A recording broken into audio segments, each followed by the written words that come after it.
E se eu te dissesse que Jesus está presente logo nos primeiros versículos da Bíblia? Não como uma figura distante, mas como o próprio centro da criação, como aquele por meio de quem todas as coisas foram feitas. A cruz, a salvação, a redenção, tudo isso já estava sendo anunciado de forma sutil e poderosa desde o princípio. Neste vídeo eu quero te convidar a enxergar o princípio dentro de um contexto maior. O Evangelho já estava lá quando tudo começou.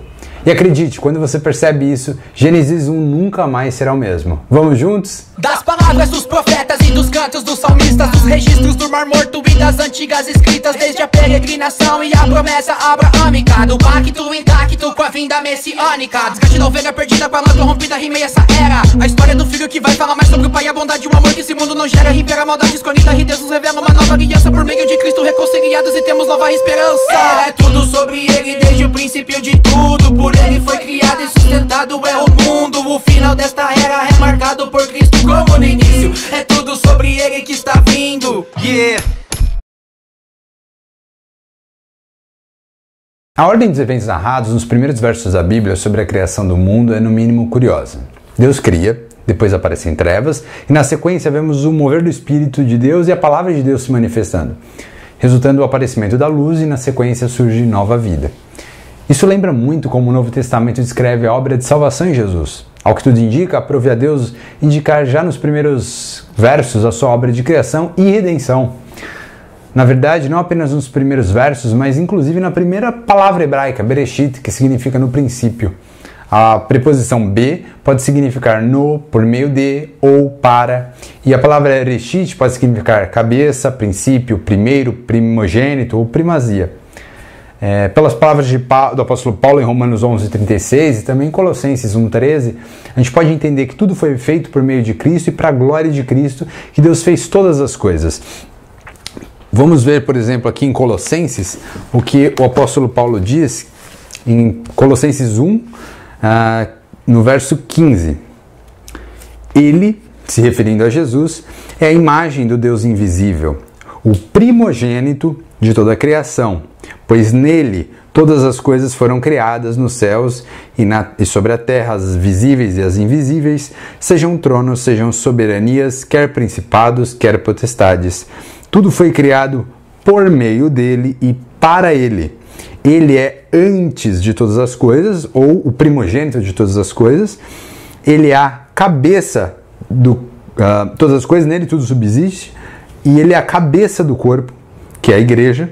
Ele é o princípio, o primogênito dentre os mortos, para ter a primazia em todas as coisas.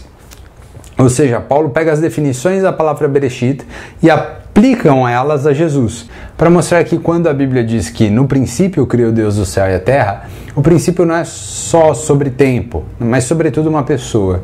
Conforme o próprio Jesus declarou a respeito de si mesmo, dizendo: eu sou o alfa e o ômega, o princípio e o fim. Portanto, quando diz no princípio criou Deus o céu e a terra, a gente pode entender que no Cristo Deus criou o céu e a terra, o que faz eco às palavras iniciais do Evangelho de João, que diz: no princípio era a palavra estava com Deus e a palavra era Deus. Todas as coisas foram feitas por intermédio dele, sem ele nada do que foi feito se fez. Agora vamos falar sobre os 7 dias da criação. No princípio Deus criou o céu e a terra, tudo começa perfeito, glorioso, mas logo o cenário muda e a terra se torna sem forma e vazio. Ou como diz no hebraico, a terra tornou-se em caos. Algo aconteceu, né? Havia trevas sobre a face do abismo. Trevas simbolizam o pecado, a separação de Deus, o domínio de Satanás. Mas é aí que começa o plano de redenção.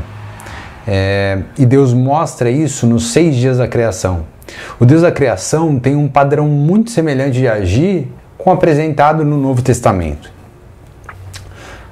Então aqui a gente faz uma analogia entre o que está acontecendo, né, em Gênesis 1 e a forma de Deus agir na redenção. O dia 1 então diria respeito à encarnação.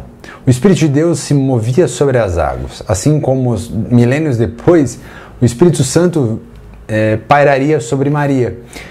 Deus disse: haja luz, e a palavra se manifesta e a luz nasce. A luz é aprovada por Deus e Deus vê que a luz era boa. Boa, formosa, como o filho amado em quem ele disse ter prazer. Então a luz é separada das trevas, Cristo, embora humano, é separado dos pecadores. Ele é puro, é santo, e por fim Deus dá nome para a luz chamando-a de dia. E assim também com Jesus. Jesus é a luz do mundo e desde o ventre já tinha um nome dado por Deus, Jesus. O dia 2 ele simboliza a cruz. A encarnação foi só o começo. Para salvar a humanidade, Cristo precisava morrer. Sem derramamento de sangue não há perdão de pecados. No segundo dia, Deus cria o firmamento e separa as águas de cima das águas de baixo. Divisão, separação, assim como na cruz. Jesus foi separado do homem e até mesmo do Pai. Deus meu, por que me desamparaste? O firmamento é a cruz. Foi planejado antes de o mundo existir, colocada no meio dos povos e no meio de dois ladrões. Na cruz, a humanidade se divide. Uns creem, outros rejeitam. A partir da cruz, uns são separados para o céu, outros para o juízo. Para uns é loucura, para outros salvação. E repare, nesse dia, Deus não diz, como nos outros, e viu que era bom. E por quê? Porque na cruz, Deus tratava com o pecado. O justo morria pelo injusto. No dia 3, a gente vê seria o símbolo da ressurreição. No terceiro dia, aparece a porção seca. Antes tudo estava submerso, agora a terra surge. Um símbolo da ressurreição. Cristo se levanta do sepulcro e com ele vem vida. E Deus diz, produz a terra produz vida. No terceiro dia o mundo volta a florescer, assim como no terceiro dia Cristo ressuscita. E com ele a nova criação começa. Dia 4, ascensão de Cristo. A redenção não termina com a ressurreição. Cristo ascende aos céus e se assenta à direita do Pai.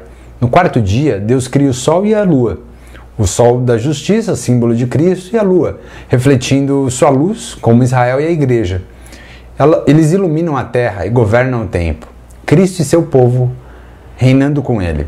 No dia 5 ocorre a multiplicação das criaturas nas águas e as aves nos céus, do verso 20 ao verso 23.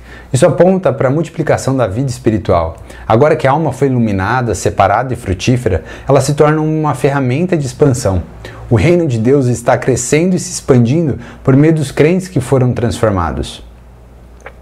As aves apontam para a vida espiritual que se eleva sobre a terra, sinal de adoração e oração.